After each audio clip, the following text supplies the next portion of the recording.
Please, let me do you a favor by saving you from some serious cringe.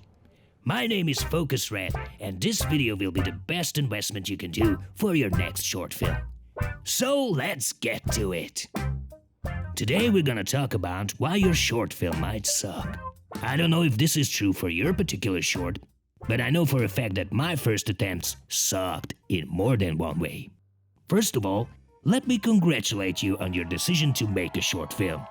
Regardless if you're an industry veteran and you took this decision decades ago, or an upcoming filmmaker, actually starting the process instead of fantasizing and procrastinating is the most crucial step. Let's start off by examining the most common mistakes made when creating a short film, what can be done to fix them, and finally, I will give you a few industry secrets that will help you bring a short story to life. So make sure to stick around. First, let's examine the technical aspects. One of the first mistakes is not thinking about the quality of the audio.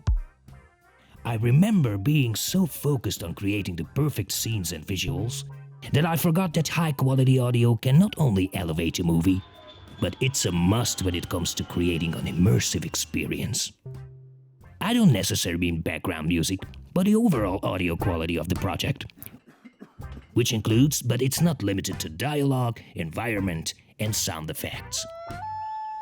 Recording room tone on the set and being in control of your audio gain are standard practices that many aspiring filmmakers glance over.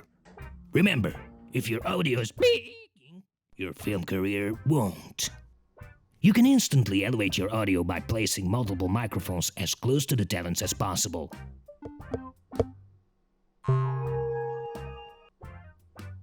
As well as recording on separate audio tracks. Also, don't forget to use a dead cat to eliminate wind noise. Come here!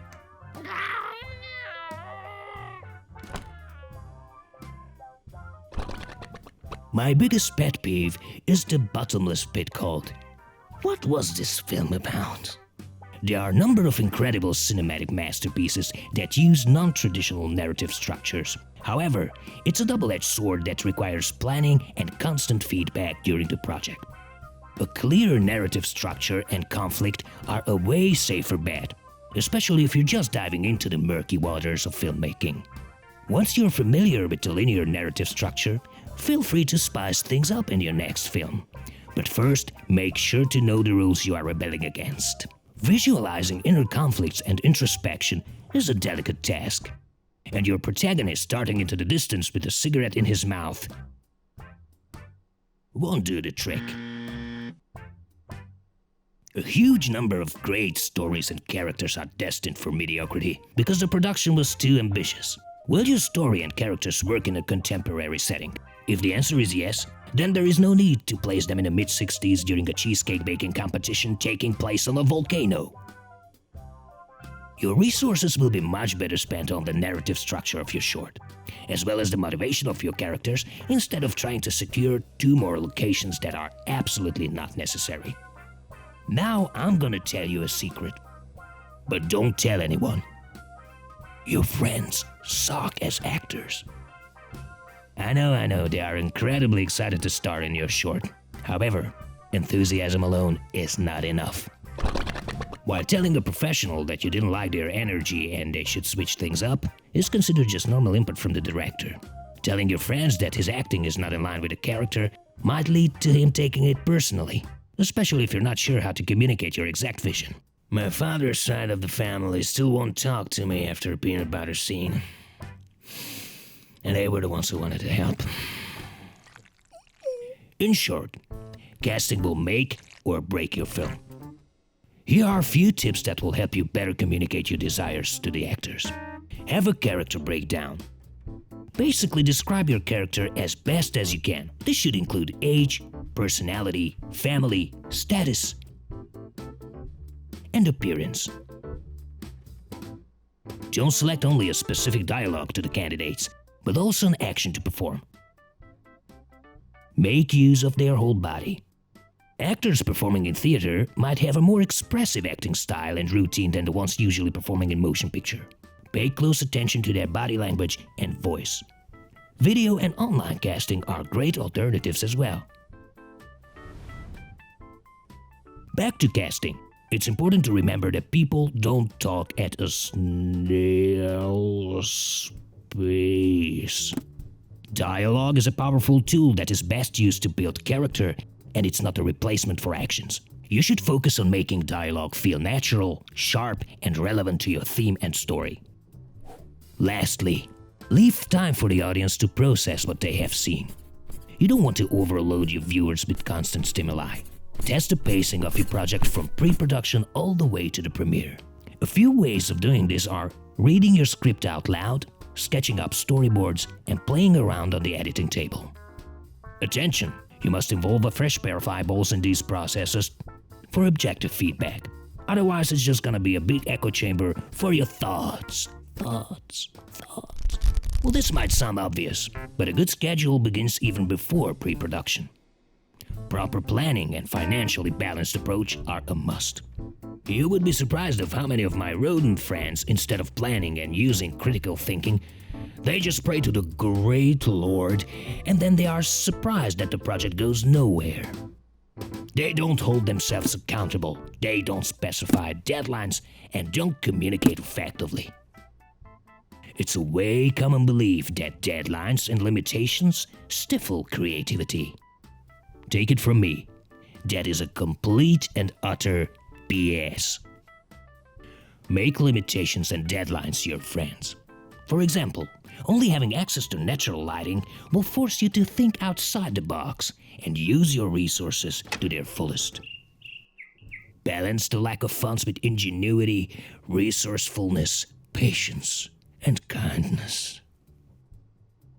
Next, downsize your team. Less is sometimes more, and dealing with fewer people makes everything easier, especially when it comes to coordination, transportation, and the well-being of your crew. Do you really need a team of highly trained chefs in a fancy restaurant for a 2-second insert shot? No, you don't. Stop that health inspector! Maybe one experienced gaffer with an extra cup of coffee will be enough, rather than a whole team, especially if it's Polish. As the famous Red General Herzer Kaiser said, no plan survives contact with the enemy. Sometimes, even if you have the perfect schedule, the best equipment, and an efficient team, things can happen outside of your control that mess up everything big time.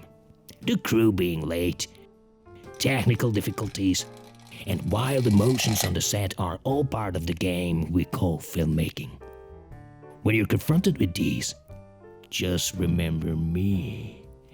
And instantly start troubleshooting and thinking about possible solutions. Hope for the best, prepare for the worst, and do it. Do it anyway.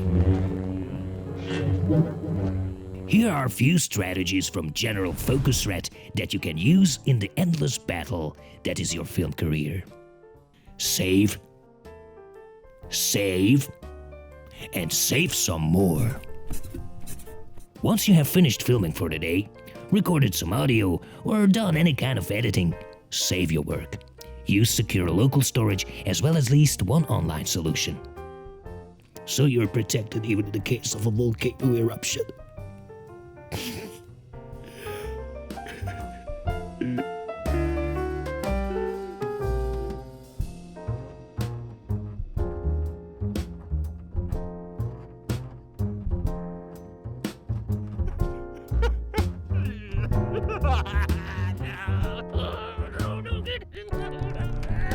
Sometimes, because of weather conditions or technical problems, the audio recorded on the set is low quality. When this happens, you have the option to record it afterwards. This is what we call ADR, or automated dialogue replacement. But be cautious, because badly recorded and mixed ADR can do more harm than good. It requires capable talent and technicians, so use it as a last resort, if possible. Lastly, and probably the most important, get your team lunch. Yes, I'm not joking. Get people food, a snack, and a drink, or two. You don't need to go overboard, but don't underestimate what 5 pizzas and a line of Parmesan can do for the morale of your crew. Don't forget that your job as a filmmaker doesn't end after the final export. Now you can start gathering real feedback. Have private screenings in your living room or share it online. Don't be afraid of your newborn baby and make sure it is shown in the right environment for the right people. Regardless if we're talking about film festivals, online distribution, or floppy disks. When it's all said and done, you have created something amazing from practically nothing. And for that I salute you. You should be proud of what you have achieved. I definitely am. Here is the last piece of advice I will give you. A simple, yet a very powerful one. Making an objectively great film relies on you having a genuine desire not only to tell your story, but to make sure the story is worth telling. As long as your story you craft is entertaining and has a clear plot alongside a conflict with a satisfying payoff, you will find success in all areas of your life. Guaranteed. Here at FocusRiot, we set out to give our most precious product, our knowledge, out for free. So please consider subscribing to this channel as well as liking the video. If you want to shop around for professional-grade cinematography related products or just want to read a few blogs written by me on filmmaking, be sure to head over to FocusRiot.com, link in the description.